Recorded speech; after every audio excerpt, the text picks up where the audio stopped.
Hey, Warpugs. So today I'm checking out something called Down the Rabbit Hole, and this is a series made by Fredrik Knudsen.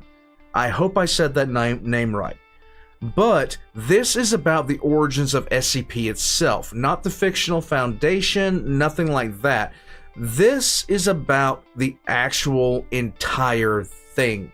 Now, I know it started off on 4chan as a creepypasta, but I don't know much more past that. So, we're gonna check out this. I hope you guys enjoy this. Let me know if you do. Let me know if you want to see some more stuff like this. In any case, this is gonna be good for me because I'm a big guy of understanding where things come from in terms of the franchises. I love the origins behind them. I love diving into lore. That's what I do. But I also like to know where and the where, why, and how of any kind of franchise I'm in. Guys, let's jump down the rabbit hole. Here we go. Rabbit hole. Rabbit hole. Fluffy bunny.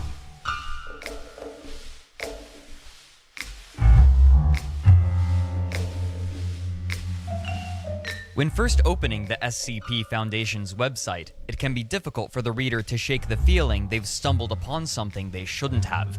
In the top left is a strange-looking seal, beside which is the motto, Secure, Contain, Protect.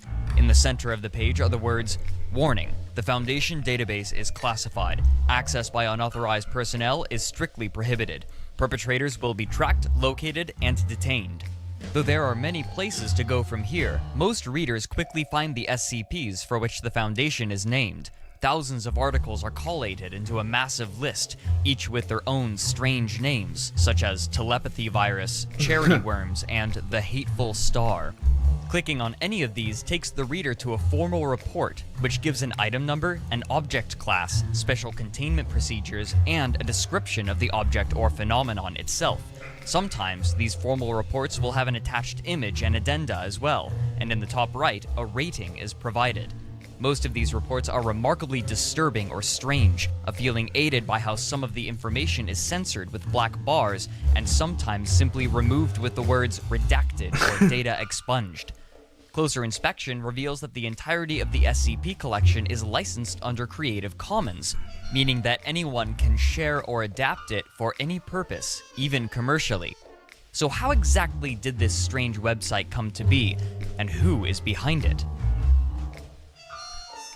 The question of our times. Who came up with 999? The good boy. Though of course. 4chan is most notorious for its inflammatory user base, there are certain sections that tend toward more constructive activities. One of these is the Paranormal Board, also known as X. This board served and continues to serve as a sort of digital fire pit around which users concoct their own tales of terror and share them with one another, a practice known as creepypasta. The style, quality, and length of this kind of story varies widely, but some of them end up shared around the internet, gaining appreciable popularity. Two of the most popular are Slender Man from the Something Awful forums and the Russian Sleep Experiment from a WordPress blog. So I will say this, and I can say this with absolute certainty. I don't know if it's still the case, but for a good amount of years, memes that we were seeing popping up in places, and a lot of the memes that are still in use today, they all originated on 4chan. Before these two even existed, however, there was one story posted to 4chan's X board that would capture the rampant imaginations of enthralled readers. Sometime in the summer of 2007, one anonymous user posted his writing to X. It was very short, reading thusly.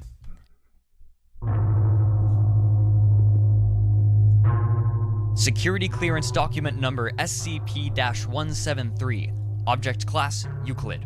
Special containment procedures. Item SCP-173 is to be kept in a locked container at all times. When personnel must enter SCP-173's container, no fewer than 3 may enter at any time, and the door is to be re-locked behind them. At all times, 2 persons must maintain direct eye contact with SCP-173 until all personnel have vacated and re-locked the container. I cannot tell you guys how many times at playing SCP games 173 has been the one to make me hate myself in more ways than one. I just can't even begin to tell you how many times that I died to 173. You guys gave up on me when I live streamed Containment Breach. You guys completely gave up on me, and I understand why. Because I suck at video games, and 173 made sure that I died a painful death. Well, an instantaneous death every time. Description: moved to Site 19, 1993. Origin is as of yet unknown. It is constructed from concrete and rebar with traces of Krylon brand spray paint. SCP-173 is animate and extremely hostile. The object cannot move while within a direct line of sight. Line of sight must not be broken at any time with SCP-173. Personnel assigned to enter container are instructed to alert one another before blinking. Object is reported to attack by snapping the neck at the base of the skull or by strangulation. In the event of an attack, personnel are to observe Class 4 hazardous object containment procedures. Personnel report sounds of scraping stone originating from within the container when no one is present inside. This is considered normal, and any change in this behavior should be reported to the acting HMCL supervisor on duty. The reddish-brown substance on the floor is a combination of feces and blood. Origin of these materials is unknown. The enclosure must be cleaned on a bi-weekly basis. A few qualities immediately stood out to the readers. The first was the unique format, which fit well to a textual medium, giving the feeling that one had discovered something forbidden. The second was the implication that there was much, much more than just this object. After all, it was labeled number 173. Building off of this, other people began posting their own SCP articles, utilizing the same format. One of these was SCP-682, also known as the hard-to-destroy reptile, a creature bent on killing humans that also has the capability to rapidly adapt to anything that may harm it. The containment procedures... One of the best SCPs to come out is 682. I love these, like, if you told me to come up with a list of my favorite SCPs, at least 75% of them would come from the first 2000s, from SCP-2 to 2000. Call for it to be perpetually immersed in a vat of hydrochloric acid to prevent it from regenerating its flesh. As more of these articles were created, a few forum members postulated that the articles should be moved to another website so that they may be preserved and better shared, and the response to this idea was almost universally positive.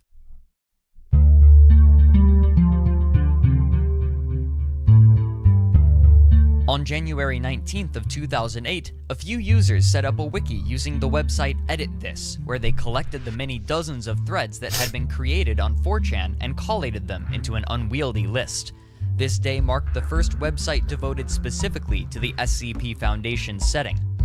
I love how SCP-001 is not concrete because nobody's made one that's worthy of being SCP-001. Certain authors began to make themselves known when the transition was made, most notably a person who worked under the pseudonym Dr. Gears. As more SCPs were written, the style became more concrete, as did certain elements of the fiction. The O5 Leadership Council was cemented as the highest leadership authority, and the practice of utilizing disposable individuals for dangerous tasks became a common theme, eventually taking on the name D-Class. Despite the hundreds of entries that were written over time, the community remained fairly small, partially because of how difficult it was for them to communicate with one another. Though they managed to maintain relative decorum despite this, there was one issue that couldn't be avoided: the pressure of limited space. So, the community moved to another website, Wikidot, where all of the articles from Edit This were copied. Now, the users had access to forums, where authors and enthusiasts could discuss SCP-related subjects and share ideas while providing feedback on one another's articles. This was also when the first elements of leadership began to manifest, all working under pseudonyms and for no personal profit. The first three administrators were Dr. Gears, Fritz Willy, and Kane Pathos Crow. Though there were technically 4 administrator accounts, 2 of them were secretly the same person. Fritz Willy had anonymously created the new Wikidot site under the name The Administrator before creating his own personal account due to the fear that the creator of the site would receive favoritism. Nice. This decision helped set the positive ethical standard for the SCP Foundation, which would become a core part of its culture for years to come. Very nice. The good on him for doing that. Good on him for doing that. No matter what you say when it comes down to it, favoritism will still be shown to specific individuals. No matter what you say. So good on him for taking a preemptive measure to make sure that didn't happen, even though it would have benefited him.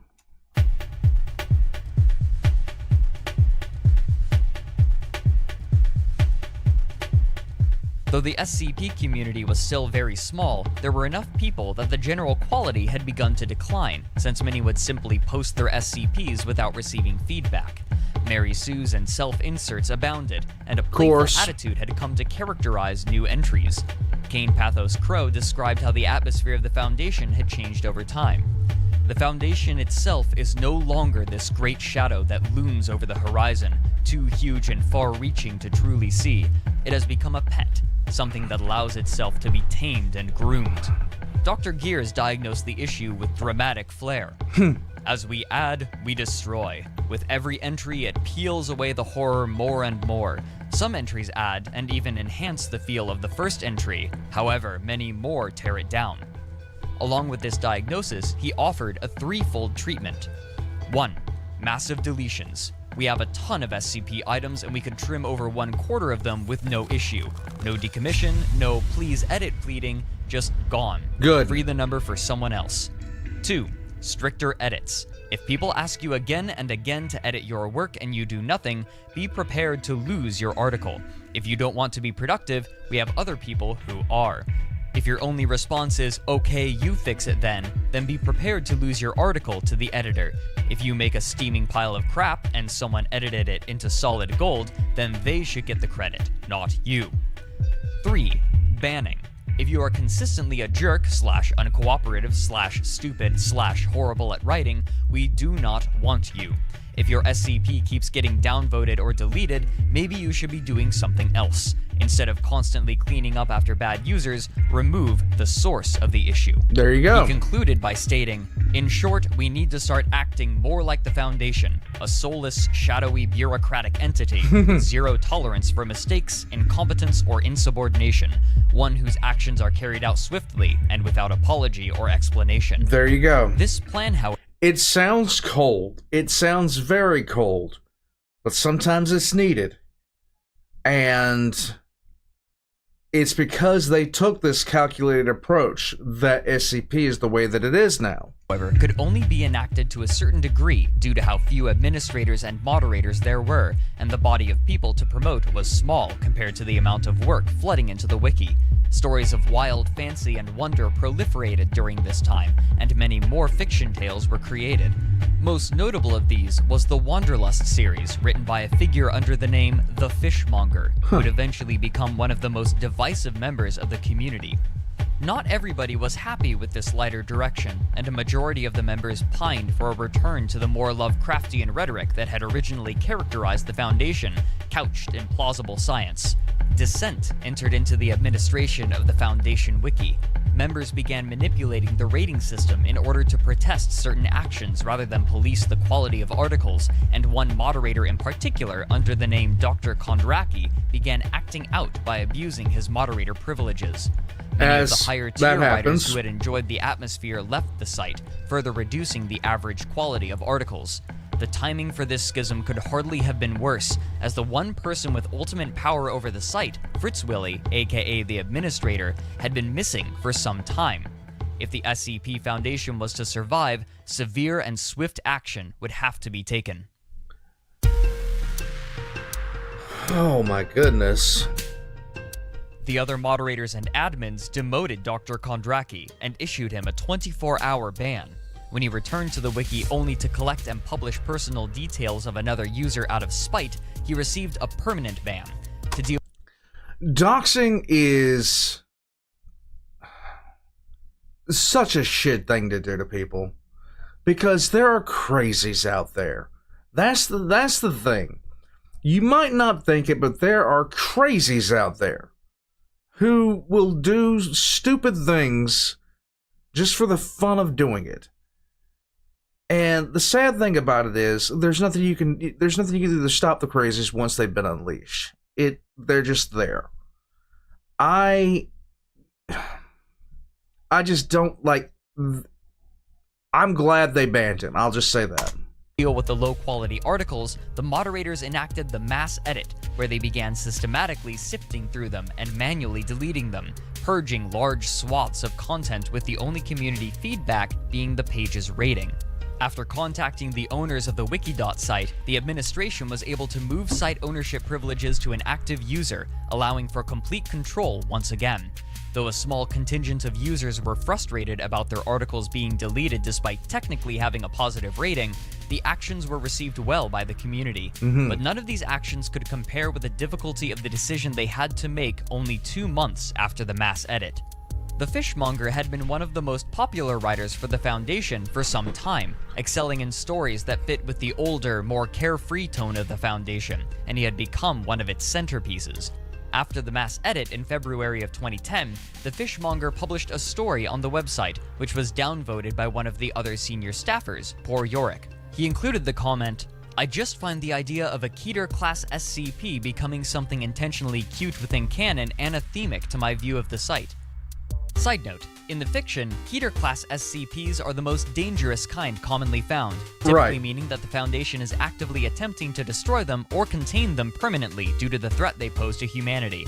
The class beneath that is Euclid, which means the object or phenomenon is actively harmful and dangerous. The lowest class is safe, meaning that as long as the object sees no interaction, it is of no harm. So basically, what you want to do is, for these three categories, it's more akin to say, what's the best way to say this? What's the best way to segue this? The way to determine whether something's going to be Keter, Euclid, or safe is the box test. And that is to say, you have an object, you put it in a box. If nothing will happen, then it's safe.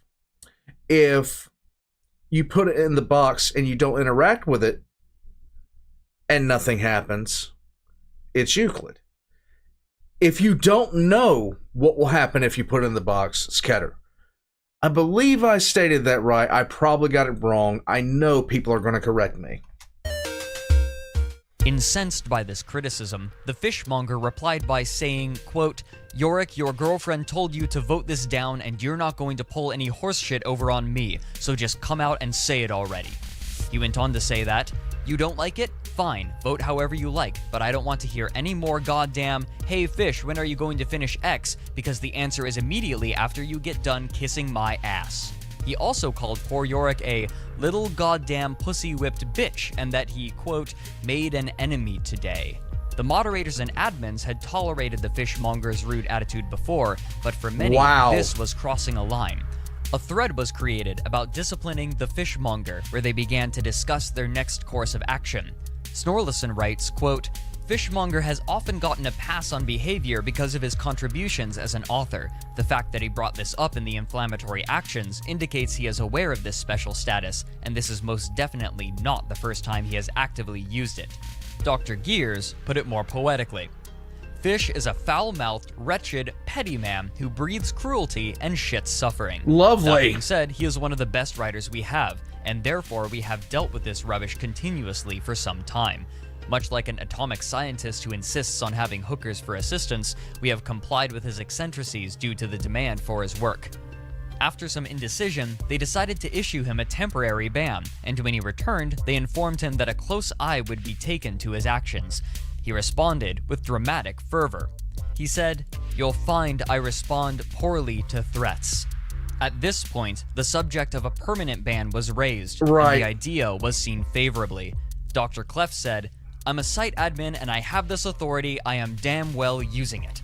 The fishmonger, with characteristic flair, responded with an ultimatum. Since the decision has been made that having my writing is not worth putting up with my dramatics, then you shall have neither. Effective immediately, I formally request that all original material I have submitted to the SCP Foundation... How hard is it to not be a dick? I just don't understand. How hard is it to not be a dick? Wiki be permanently removed. If this material is not removed within 2 weeks, I will not contact you further. Legal summons will be sent via my lawyer, Donald B. Spear, to Wikidot and their hosting server, GoDaddy, pursuant to Section 512 to Title 19 of the United States Code. Though all writing on the Foundation website is published under Creative Commons and therefore has little legal ground for removal, it was and continues to be site policy to remove content when the author requests it. Thus, the moderators made the call to have his work expunged from the site, even though it meant gouging out a sizable hole in the canon of the Foundation. The fishmonger seemed to believe that there will be a massive outcry, and many of the moderators thought similarly. Some wondered if the site would then begin to peter out.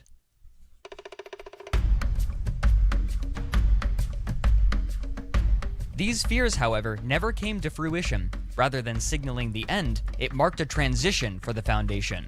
With the removal of the fishmonger's works, much of the final remnants of the old style of Foundation writing had been purged, and the grimmer style took hold. Nice. Support for the fishmonger had evaporated after his spiteful demand to have his work removed from the site, and the user base seemed more ready than ever to forge ahead into the terror-laden future. The rules and no matter what somebody's general ability, personality goes a long way to determine how you're going to be treated in the long run. Personality goes a long way into how you're going to be treated. I do my best to not be confrontational. I do my best to, I don't like to ruffle feathers. I just don't. And there's a reason behind that. I want to be treated. I really just want to be treated the way that oh my god. My brain, guys, my brain is not working. It's not functional. I treat people the way I want to be treated. I want to be treated fair. I want to be treated openly. I don't ever want to be in a situation where I find myself acting in a way that would make me cringe internally if I were to see somebody else doing it. I don't ever want to see myself being like that. I think it would be just, it would be one of the most embarrassing things for me to come to the realization of that I was doing. I was behaving in a way that, I just wouldn't want somebody to be behaving towards me. Given within reason, of course. If somebody does something crappy to me, or if somebody's being just an absolute annoyance, you guys get it. You get it. The mechanics of the site were further perfected, and the tight quality control meant that more and more well-written articles and stories were being created. Nice. A number of free independent games were created about SCP-087, aka the Stairwell, and eventually one was released featuring SCP-173, the statue, as the core hazard. As popular YouTubers found and played these games in their videos, more and more fascinated people were lured to the Foundation's site. As time wore on, moderators and admins would come and go, and there would be disagreements with how to handle the massive influx of people and the problems they caused, but none of these issues were insurmountable. Guides were created for new aspiring SCP writers, and refinement of existing content continues even today. Now, there are thousands of articles and stories awaiting readers willing to plumb the depths of the Foundation, and there is little sign that this unconventional horror juggernaut over is 8,000 at this point. Over 8,000.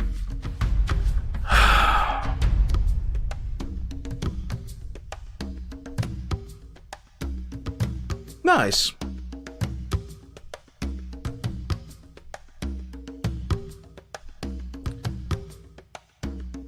Let's take a look. There's still a little bit more. Hey guys, thanks for watching. If you missed the last Down the Rabbit Hole video, you can check it out right over there. It's on Christian Weston Chandler and Sonichu. No. I am not touching that one with a barge pole. I am leaving that one right alone. I am not touching that one. Why does that symbol seem familiar? Why does my brain tell me I should know what this symbol means? Creepy, but I found the topic interesting nonetheless. I would be remiss if I did not mention that most of my research started on a series of essays called History of the Universe on the SCP Foundation website. Nice. I am a huge fan of the SCP Foundation. I'll spend whole evenings in there. This is one rabbit hole that I would highly recommend you actually check out if you enjoy the weird and strange sort of horror. I'll leave a link down in the description alongside my Twitter, which you can follow if you want updates on how the videos are coming along, what my thoughts are on the research, and just general status updates on Down the Rabbit Hole. Next one is going to be a lot darker than this. This was obviously a lot lighter than the first two. Next one is going to be pretty brutal compared to this one. So, update on what I want to do with Patreon. I want to do it once I hit 1,000 YouTube subscribers. I feel like early. It feels a little bit like begging. So wait a minute, what? I want to do it once I hit 1,000 YouTube subscribers. Hold on a second. How many does he have now? Oh my goodness. He came out with this in 2016. He didn't even have 1,000 subscribers at that point. He's at 1.2 million now. Amazing. Amazing. That is outstanding. That is great. I feel like early. It feels a little bit like begging, so I want to wait until I have plenty of people interested. So I still don't like the idea of having 2 weeks in between videos or more, potentially more, depending on how big some of these topics can get. I tried recording a vlog. I didn't like it. It was basically just me rehashing ideas I'd already explored in the videos and basically apologizing. So I'm considering a couple of things that I want to do. I'm not entirely certain what I want to do. One thing I'm considering is... I wonder if he goes back and watches some of his old videos like I do every once in a while. Like, goes back and rehashes where he came from. I'm sure he's doing things much differently now. That symbol is driving me crazy. What is it? I can't remember. Is doing miniature audiobooks or something like that. So if you liked the SCP reading I did partway through the video, like fairly early on in it, leave a comment. I'm completely open to ideas. If you have a killer idea, you let me know. Other than that, that's about all I got. So I will see you on the next Down the Rabbit Hole. Thanks, guys. That is phenomenal. That is an absolutely wonderful thing to see. God, he did this when he had less than 1,000 subscribers. Less than 1,000. And as of me checking this out, he's at 1.38 million subscribers. That is incredible. That is incredible. I'm sure he never thought for a second that he'd wind up with that many people. Just like me. I'm just sitting here in shock whenever I look at my subscribers sometimes, and I think, you know, I never thought I'd get over 500. He's sitting here talking about his plans for the future when he had less than 1,000 subscribers. Guys, that is just incredible. That is just incredible. Warpugs, the SCP Foundation remains one of my favorite franchises, and it's not even a franchise. It's one of my favorite universes. Between 40K, Battletech, SCP, I think I am in pretty much nerd heaven. If you could call anything nerd heaven, you know. And then I send myself to nerd hell by playing League. Guys, thank you for recommending this. Sometimes it's just a thing where you're...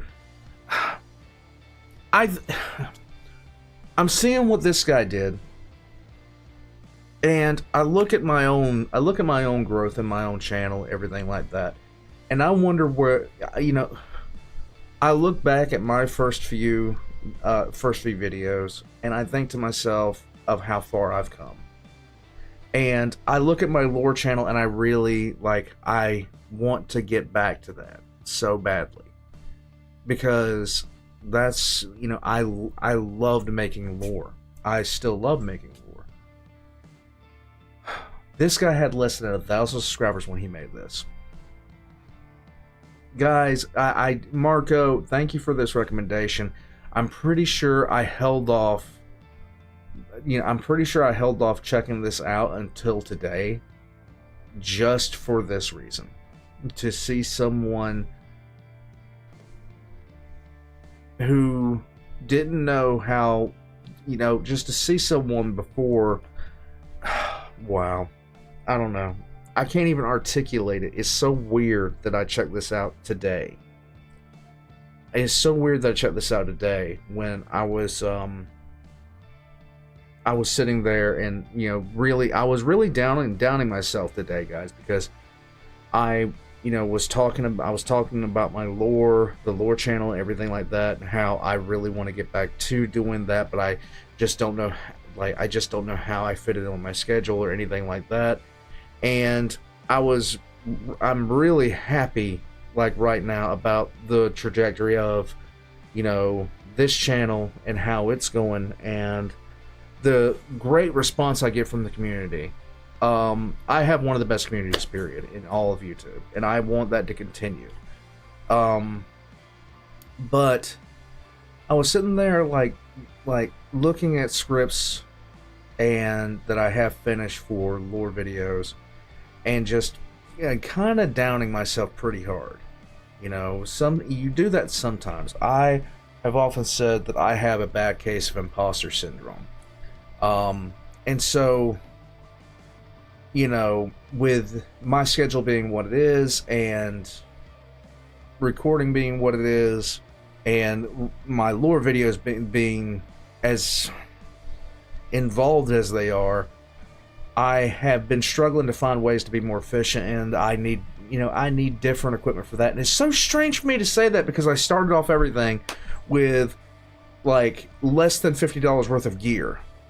And now I'm sitting there looking at cameras and looking at microphones to set up as a permanent setup to record lore, just so it's not so intensive and doesn't take so miserably long to do it, as far as getting everything set up and torn down and getting to the editing process, because getting things set to record takes so much time. I basically had to rearrange the room, and I can't, the last time I did that, it was just really nuts. I don't know. I'm gonna shut up. I have been brainstorming this in my head for 12 hours before I turned this on. Guys, thank you for recommending this. This is every once in a while you run into the one thing you need to watch, the one thing that you need to see. And this was that. Warpugs, I hope you have a great day. If you like this, leave a comment down below. And join as a member of Patreon for early access. And I'll catch you guys next time.